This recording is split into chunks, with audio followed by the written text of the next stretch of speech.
দশম শ্রেণীর ছাত্রছাত্রীদের আন্তরিক স্বাগত জানাই আমার চ্যানেলে। এই চ্যানেলটির নাম পম্পা স্টাডি সেন্টার। আমি পম্পা দাস এবং এখানে ইতিহাস, ভূগোল, বাংলা ক্লাস 8, 9, 10 পড়ানো হয়। দেখো এখানে আফ্রিকা কবিতাটির প্রসঙ্গে আসি। রবীন্দ্রনাথ ঠাকুর রচিত আফ্রিকা কবিতাটি, এটি সহজ সরলভাবে মানে বলে দেবো। এবং যদি এখনও সাবস্ক্রাইব করে না থাকো, চ্যানেলটিতে যদি সাবস্ক্রাইব করে না থাকো এবং চ্যানেলটির সঙ্গে যদি না থাকো, তাহলে যে ক্ষতি হবে তার জন্য কিন্তু শুধুমাত্র তোমাদের আফসোসই করতে হবে, ঠিক আছে? আজকের ভিডিও দেখার পরে তোমরা সিদ্ধান্ত নাও যে সাবস্ক্রাইব করবে কি করবে না, সেটা তোমাদের উপর নির্ভর করছে। নিজেদের ডিসিশান নিজের নাও। নিজেরা যদি সিদ্ধান্ত ভুল নাও, তার জন্য কিন্তু তোমাদেরই ভুগতে হবে, ঠিক আছে? কিন্তু দেখো, সঠিক জিনিসকে যাচাই করতে যে না পারে সে কিন্তু ভুল জিনিসের, ভুল বিষয়, ভুল ভিডিওর সঙ্গে চলে এবং তার ফলে ভুল তথ্য, ভুল ধারণা তারা লাভ করে এবং পড়াশোনার ক্ষেত্রে সেটা ক্ষতি হয়ে যায়। সেই কারণে বলা হচ্ছে যে তোমরা এই ভিডিওটা, একটা দুটো ভিডিও দেখো। দেখার পরে যদি তোমরা দেখছো যে এই ভিডিওগুলোর দ্বারা তোমরা উপকৃত হচ্ছ, তাহলে কিন্তু অবশ্যই সাবস্ক্রাইব করে নেওয়াটা জরুরি। সাবস্ক্রাইব না করা থাকলে কিন্তু এই চ্যানেলটি কি হবে, অদূর ভবিষ্যতে হয়তো তোমাদের কোনো সাহায্যকারী হয়ে উঠতে পারবে না, কারণ তোমরা সাহায্যকারিতা নাওনি বলে, ঠিক আছে?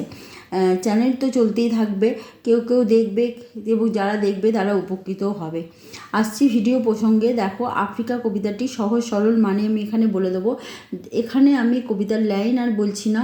কবিতার লাইনে যে মানেগুলো কবিতা বইতে যেরকম আছে, উদ্ভ্রান্ত সেই আদিম যুগে স্রষ্টা যখন নিজের প্রতি অসন্তোষে নতুন সৃষ্টিকে বারবার করছিলেন বিধ্বস্ত, তার সেই অধৈর্যে ঘন ঘন মাথা নাড়ার দিনে রুদ্র সমুদ্রের বাহু প্রাচী ধরিত্রীর বুকের থেকে ছিনিয়ে নিয়ে গেল তোমাকে আফ্রিকা, বাঁধলে তোমায় বনস্পতি নিবিড় পাহাড়ায় কৃপণ আলোর অন্তঃপুরে।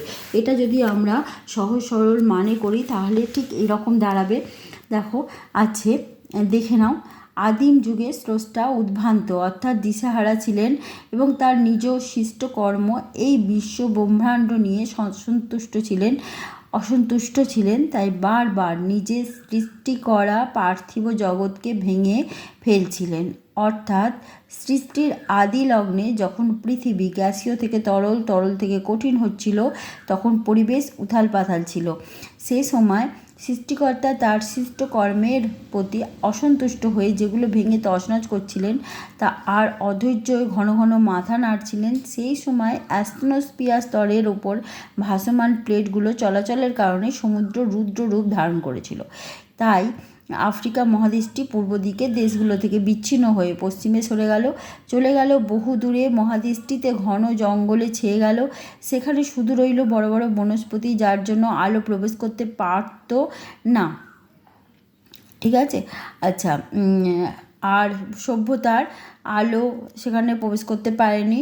অনগ্রসর এক মহাদেশে পরিণত হলো সেটি। আচ্ছা, এখানে পরের যে স্ট্যান্ডার্ডটি আছে, পরের স্ট্যান্ডার্ডটি দেখে নাও। পরের অনুচ্ছেদটিতে আছে, সেখানে নিভৃত অবকাশে তুমি সংগ্রহ করছিলে দুর্গমের রহস্য, চিনেছিলে জলস্থল আকাশের দুর্বোধ সংকেত। প্রকৃতির সৃষ্টি অতি জাদু মন্ত্র জাগাচ্ছিল তোমার চেতনাতীত মনে। বিদ্রুপ করছিল ভীষণকে বিরূপের ছদ্মবেশে। চেতনাতীত মন আত্মাকে বলা হয়, ঠিক আছে?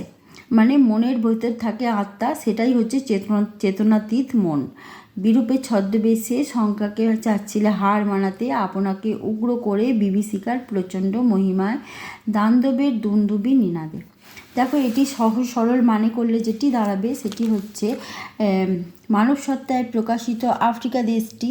এখানে যেহেতু পিছিয়ে পড়া, প্রাকৃতিক শোভাবিহীন জঙ্গলে ঘেরা মহাদেশ হলো আফ্রিকা, তাই এখানে কেউ যেত না।